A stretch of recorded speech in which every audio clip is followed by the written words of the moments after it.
हरे कृष्णा। 12वें दिवसीय गीता रूपी ज्ञान यज्ञ में आपका हार्दिक हार्दिक स्वागत है। तो आज हम समुद्र में गोता लगाने वाले हैं। कैसे समुद्र में? गीता रूपी ज्ञान के समुद्र में हम गोता लगाने वाले हैं। आज से हम भगवद गीता प्रथम अध्याय आरंभ करने वाले हैं।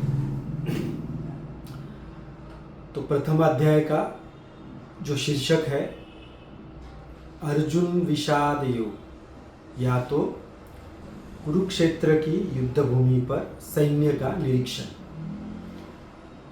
तो इस अध्याय का प्रथम श्लोक ऐसा है, धर्मक्षेत्रे कुरुक्षेत्रे समवेतायुत्सव मामका पांडवाश्चैव किम कुर्वत संजय। तो धृतराष्ट्र यहाँ पर संजय जी को प्रश्न पूछ रहे हैं। तो भगवद गीता की शुरुआत जो हुई है वो प्रश्न से हुई है। तो इसमें पूछ रहे हैं धृतराष्ट्र जी कि युद्ध की इच्छा करने वाले मेरे, मामका मतलब मेरे, और पांडुपुत्र जो धर्म क्षेत्र कुरुक्षेत्र है, उस धर्म क्षेत्र कुरुक्षेत्र की युद्ध भूमि पर क्या कर रहे हैं, ऐसा प्रश्न धृतराष्ट्र जी संजय जी से पूछ रहे हैं। तो धृतराष्ट्र जी संजय जी को क्यों पूछ रहे हैं?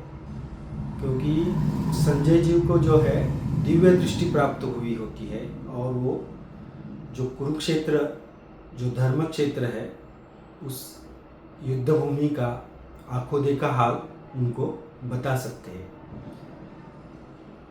तो इसमें जो है धृतराष्ट्र जी की जो भावना है वो व्यतीत होती है, और जो भय है वह यह श्लोक से प्रकट होती है। यह प्रश्न से भी उनके अंदर का जो भय है, क्योंकि इसमें जो तीन जो शब्द है उसका हम निरूपण देखेंगे। पहला जो है धर्म क्षेत्र, दूसरा है मामका, और तीसरा है कुरुक्षेत्र। तो इन तीन शब्दों का, ये तीन शब्द जो है वो महत्वपूर्ण है। इसमें पहला आता है मामका। मामका मतलब जो है जो मेरा, हमारा, तुम्हारा, जिसमें डिफरेंशिएशन आता है, उसमें डिस्क्रिमिनेट कर दिया जाता है, जो कि वहाँ पे डिवीजन हो जाता है। अगर मामका बोलते हैं तो उसमें जो धृतराष्ट्र है वह बोल रहे कि मेरे यानी मेरे पुत्र, और उसमें अलग कर दिया उनको पांडु के पुत्र। या हालांकि जो कौरव, पांडवों को भी कौरव कह सकते हैं, क्योंकि जो कुरुवंश से जो आते हैं उनको कौरव कहा जाता है। लेकिन यहाँ पर धृतराष्ट्र जी ने क्या किया, उनको अलग कर दिया। जब मैं मम ममेति जब आती है कोई भी भावना, मैं, मेरा, तुम्हारा, ऐसा जो हमारे मन में आता है वही सबसे बड़ी समस्या है। वहाँ से ही सारी समस्याएं निर्माण हो जाती है। उसको हम इल्यूजन भी कह सकते हैं। इल्यूजन यानी मोहग्रस्त होकर। हालांकि पांडव भी उनको पुत्र के समान ही थे। पांडु महाराज के देहांत के बाद उनको संभालने का जिम्मा उनके ऊपर ही आया था, और उनको टेम्पररी राज सिंहासन दिया गया था। लेकिन वो उस सिंहासन को नहीं छोड़ना चाहते थे। तो वो जो भावना है सिंहासन को नहीं छोड़ने की, वही सबसे बड़ा मोह था उनके जीवन का।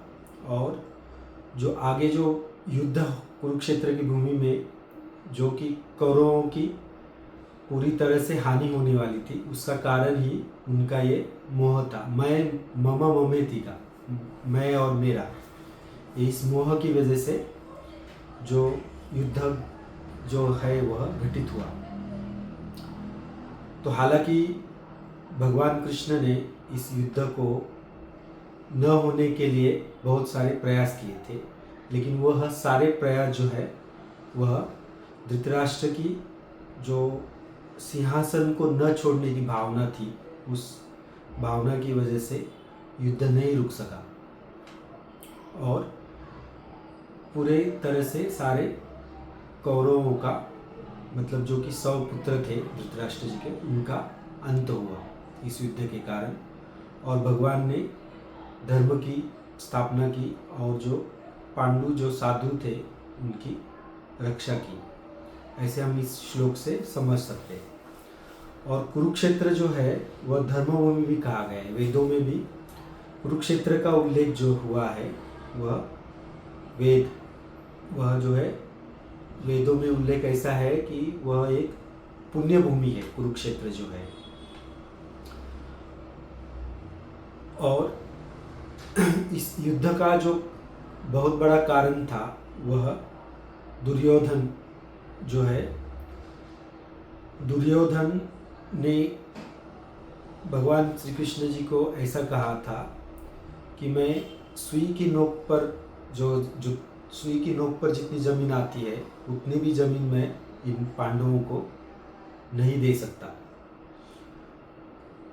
हालांकि भगवान ने उनको इंद्रप्रस्थ के बदले में 5 गांव मांगे थे, तो भी दुर्योधन ने इनकार किया था।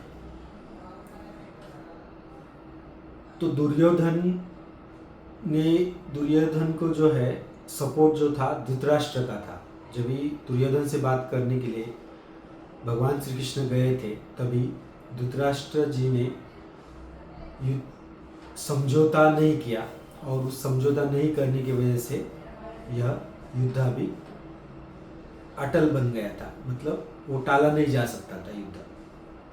तो ऐसे हम इसे, और कुरुक्षेत्र मतलब जो रणभूमि है, युद्ध भूमि, उसको कुरुक्षेत्र कहा गया है। तो यहाँ पर जो है प्रथम श्लोक से लेकर के 27वें श्लोक तक जो है वो जो सेटिंग ऑफ सीन, मतलब भगवद गीता आरंभ 28वें श्लोक से होती है, जहाँ पर अर्जुन जी प्रश्न पूछते हैं। लेकिन आप लोग सवाल करेंगे कि फिर भगवद गीता में ये जो 27 श्लोक है वो क्यों दिए गए।